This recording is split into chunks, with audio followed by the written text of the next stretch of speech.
எல்லாருக்கும் வணக்கம். நான் உங்களோட ஸ்ரீதர். இன்றைக்கான ஒரு புது வீடியோவில் உங்கள் எல்லாரையும் சந்திக்கிறதுல ரொம்பவே சந்தோஷம்.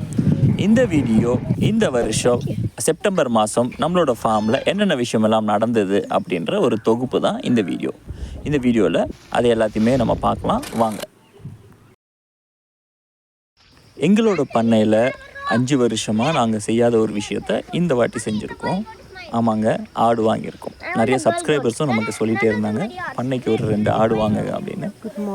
எங்களுக்கும் அந்த தாட் ரொம்ப நாளாகவே இருந்துச்சு. இருந்தாலும் முயல் இருந்ததுனால அதை பார்த்துக்கிறதுக்கே டைம் சரியாக இருக்கும். அதனால் ஆடு வேண்டாம் அப்படி சொல்லியிருந்தோம். ஆனால் இப்போது அதுக்கான நேரம் வந்துடுச்சு. ஏன்னா எங்களுக்கு பால் தேவைப்படுது, ஆட்டுப்பால். அதனால் சரி ஒரு ஆடும் வாங்கியாச்சு. இந்த ஆடு கறிக்காக மட்டும் இல்லாமல் அதோட பாலுக்காகவும் வளர்க்கப்படுது. இது ஜமுனாபுரின்னு சொல்கிற ஒரு ஆடு வகை. இதோட பால் வந்து 3/4 லிட்டர்லேருந்து 2 லிட்டர் வரைக்கும் ஒரு ஆட்டிலேருந்து நம்மளால் கறக்க முடியும். எங்களுக்கு இதுதான் முதல் முறைன்றதுனால இந்த ஆடுங்களை குட்டிகளாகவே வாங்கிட்டு வந்திருக்கோம். இதெல்லாம் 3 மாதம் 4 மாத குட்டிகள்.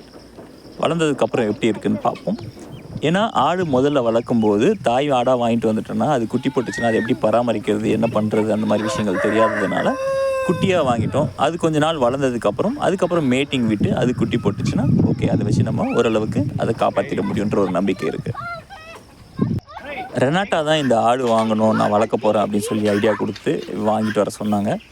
ஆனால் வாங்கிட்டு வந்ததுக்கப்புறம் பார்த்தா குழந்தைங்க ரொம்பவே குஷி ஆகிட்டாங்க.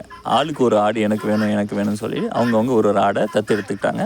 அவங்கள மேய்ச்சலுக்கு கொண்டு போகிறது, அவங்க கூட சுற்றிட்டு இருக்கிறது, விளையாடுறது, இது வந்து அவங்களுக்கு ஒரு பெரிய பொழுதுபோக்காகவே இருக்குது. பாப்போம் எத்தனை நாளைக்கு அவங்க ஆட்டுங்களை பார்த்துக்கிறாங்கன்ட்டு. இந்த 3 ஆடுகளுக்கும் பேர் வச்சுருக்காங்க. இதில் ஒரு ஆண் 2 பெட்டை. ஆண் ஆட்டுக்கு வந்து பெஞ்சமின், இன்னொரு ஆடு வந்து ஆனபெல், வெள்ளை மூஞ்சாக இருக்கும். ப்ரௌன் கலர் மூஞ்சாக இருக்கிறது வந்து பாலி.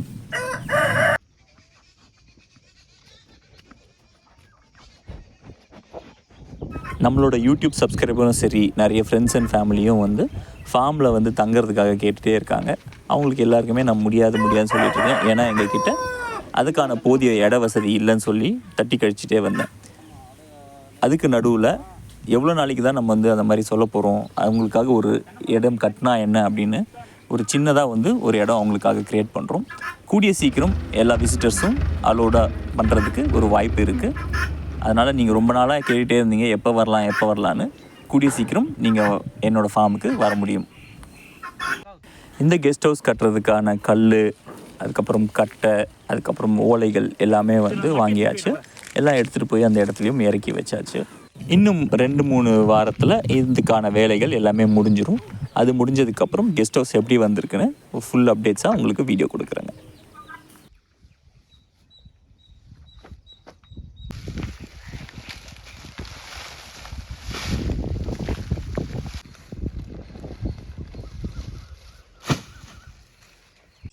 இப்போது மழை அடிக்கடி வந்துகிட்டே இருக்கிறதுனால வாங்கி வச்சுருக்க ஓலைகள் நனையாமல் இருக்கணும்னு ஒரு பெரிய தார்பாலின் போட்டு அந்த ஓலை குவியலை நம்ம வந்து மூடி வைக்கிறோம்.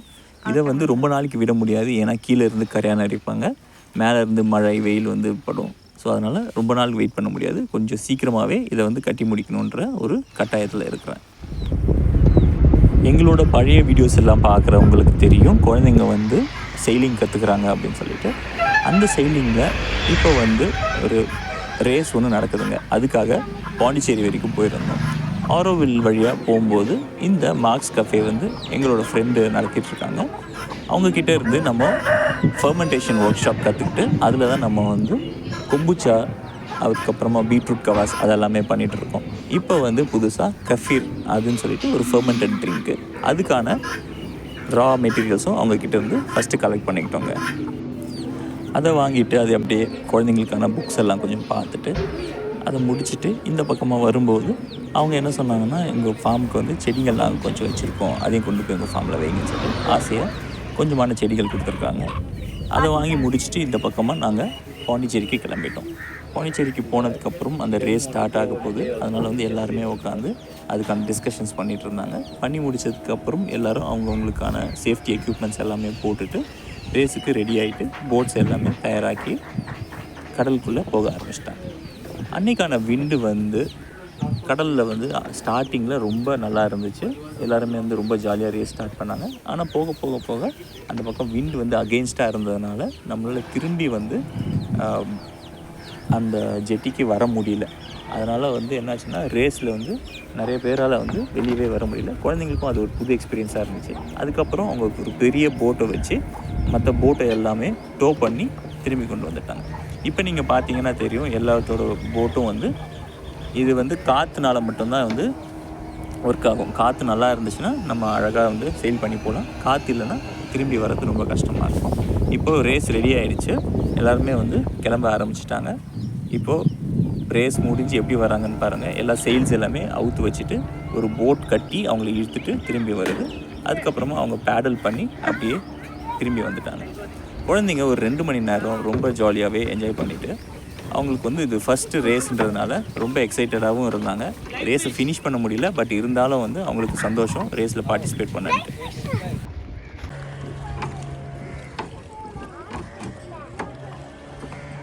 How was sailing, Pacho? 2 hours sailing. That means good? Mommy, there was no wind.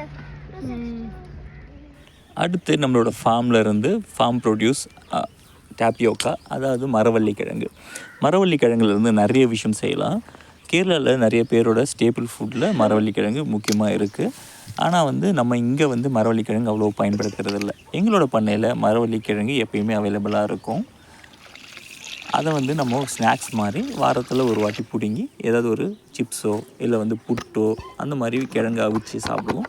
இந்த வாட்டி கொஞ்சம் டிஃப்ரெண்ட்டாக பண்ணலான்னு அதிலேருந்து அப்பளம் ரெடி பண்ண ஆரம்பிச்சிட்டோம். இந்த அப்பளம் செய்கிறது ரொம்ப ஈஸி.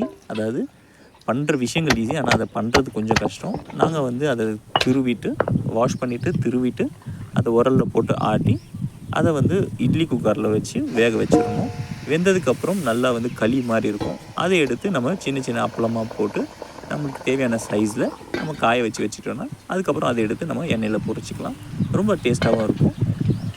நம்ம கெமிக்கல் இல்லாத ஒரு விஷயம் நமக்கு கிடைச்சதுன்னு நமக்கு ஒரு சந்தோஷம்.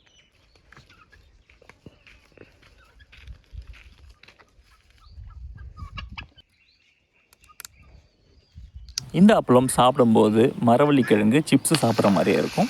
இந்த அப்பளம் எப்படி பண்ணோம், ஃபுல் ரெசிபி வந்து தனியாக ஒரு வீடியோவில் இருக்குது, நம்மளோட சேனலில் போய் பார்க்கலாம்.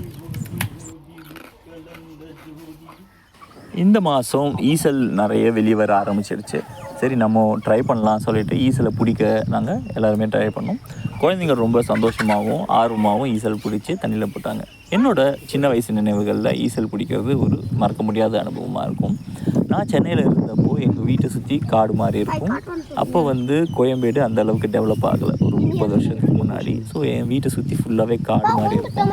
அப்போ வருஷத்துக்கு ஒரு வாட்டி நம்ம ஸ்ட்ரீட் லைட்டில் பார்த்தோம்னா ஒரு லட்சக்கணக்கான ஈசல் வந்து அப்படியே அந்த ஸ்ட்ரீட் லைட்டில் சுற்றிட்டே இருக்கும். நாங்கள் என்ன பண்ணுவோம்னா ஒரு அன்னக்கூடையை கொண்டு போய் வச்சு அதில் தண்ணியை ஊற்றிட்டு அந்த ஈசலெல்லாம் பிடிச்சி அன்னக்கூடையில் போடுவோம். நைட்டு ஒரு 3 மணி நேரம் அந்த மாதிரி பிடிச்சி போட்டோன்னா ஒரு அன்னக்கூடை ஃபுல்லாக எங்களுக்கு ஈசல் கிடைக்கும். அதை எடுத்து காய வச்சு அதுக்கப்புறமா எங்கள் அம்மா வந்து வறுத்து அதுக்கு உடச்சக்கல்ல அரிசி வேர்க்கடலை அந்த மாதிரி நிறைய ஐட்டம் போட்டு நமக்கு தருவாங்க. ரொம்ப டேஸ்ட்டாக இருக்கும். அது நல்லாயிருக்கும் சாப்பிட்றதுக்கு. அதை நம்ம ட்ரை பண்ணலாம் சொல்லி நாங்கள் பண்ணிகிட்ருந்தோம். எங்களை பார்த்துட்டு ரெனாட்டா வந்து வீட்டு பக்கத்தில் வர்றதை விட தூரமாக இருந்து நிறைய வருது, நான் போய் அந்த புதருக்குள்ளேருந்து பிடிக்கணும்னு சொல்லிவிட்டு அவங்க ஒரு பக்கெட்டை எடுத்துகிட்டு போய் அவங்க ஈசல் பிடிக்க ஆரம்பிச்சிட்டாங்க. பாண்டிச்சேரி போயிருந்தப்போ அந்த பேக்கரியில் வந்து க்ரோசன்ஸ் வாங்கி சாப்பிட்ருந்தோம். அது வந்து எங்களுக்கு ரொம்பவே பிடிக்கும். ஆனால் வந்து அது நம்ம அடிக்கடி சாப்பிடக்கூடாது, எப்பயாச்சும் ஒரு வாட்டி ஓகே அப்படின்னு சொன்னதுனால ரோஹிணி என்ன சொன்னா, அப்போ அதையே நம்மளே செஞ்சு சாப்பிடக்கூடாது அப்படின்னு சொல்லி கேட்டாள். சரி ஓகே அப்போ நீயே செஞ்சுடு அப்படின்னு சொன்னதானே அவள் வந்து ரெசிப்பியை பார்த்து அந்த க்ரோசன்ஸ் எப்படி செய்கிறதுன்னு கற்றுக்கிட்டாங்க. ட்ரை பண்ணுறாங்க. ஃபஸ்ட் டைம் ட்ரை பண்ணாங்க. ஓகே ஓரளவுக்கு வந்து வந்திருக்கு. ட்ரை பண்ண அவங்க வந்து கட்டாயமாக வந்து சூப்பராக பண்ணிடுவாங்கன்னு ஒரு நம்பிக்கை இருக்குது.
ஒரு வழியாக அவங்களா ட்ரை பண்ணி அந்த க்ராசன்ஸை செஞ்சு முடிச்சிட்டாங்க. அது ஓரளவுக்கு கிறிஸ்பியாக இருந்தாலும் பட் ஆனால் இன்னும் இம்ப்ரூவ்மெண்ட்ஸ் நிறைய தேவைப்பட்டது. First time okay.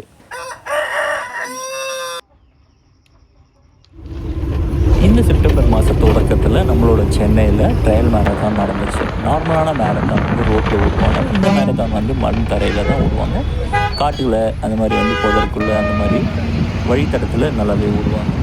இது வந்து ரெடியூஸ் பின்னாடி ஒரு ஏரியாவில் மேரத்தான் நடந்துச்சு. வருஷம் நடக்குது. ரொம்ப நல்லா இருக்கும். நம்ம மேரத்தான் ஓடும்போது சுற்றி இருக்க நம்ம பில்டிங்ஸோ அந்த மாதிரி வந்து தார் ரோடு வெயில் அந்த மாதிரி போகாமல் இயற்கை சூழலில் நடுவில் தண்ணி, அதுக்கப்புறமா வந்து மரங்கள், செடிகள், கொடிகள் சொல்லிவிட்டு நம்ம வந்து இயற்கையாக அழகாக வந்து ஓடுறதுக்கு இன்பமயமாக இருக்கும். இதே போல் ஆரோவில்லில் கூட நடக்குது. இந்த ஈவெண்ட் வந்து சென்னையில் நடந்துச்சு. அதுக்கு ரெனாட்டா போயிருந்தாங்க. ரெனாட்டா வந்து 32 கிலோமீட்டர்ஸ் அதில் வந்து ஓடி இருந்தாங்க. இந்த மேரத்தான் ஸ்டார்ட் பண்ணுறதுக்கு முன்னால் சென்னையில் பயங்கரமான மழை பெஞ்சது. அதனால் வந்து ட்ரையல்ஸ் எல்லாமே இன்னும் ஈரமாகவும் சேரும் சகதியமாகவும் இருந்துச்சு. அது வந்து ஓடுற எக்ஸ்பீரியன்ஸை இன்னுமே நல்லா இம்ப்ரூவ் பண்ணியிருந்தாரோம். நம்ம வந்து ரொம்ப பாதுகாப்பாக பொறுமையாக தான் போக முடியும். நம்ம ரோட்டில் ஓடுற மாதிரி ரொம்ப ஈஸியாலாம் போக முடியாது. ட்ரையல் வந்து ரொம்ப சேலஞ்சிங்காக இருக்கும்.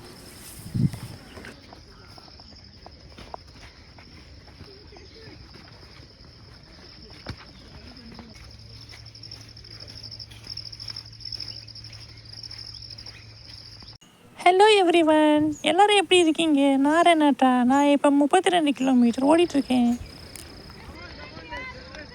ஒரு வழியாக ரெனாட்டா அந்த 32 கிலோமீட்டர் ஈவெண்ட்டும் நல்லபடியாக ஓடி முடிச்சிட்டாங்க. அவ்வளோதான். இதுதான் எங்களோட ஃபார்மில் செப்டம்பர் மாதம் நடந்தது. தேங்க்ஸ் ஃபார் வாட்சிங்.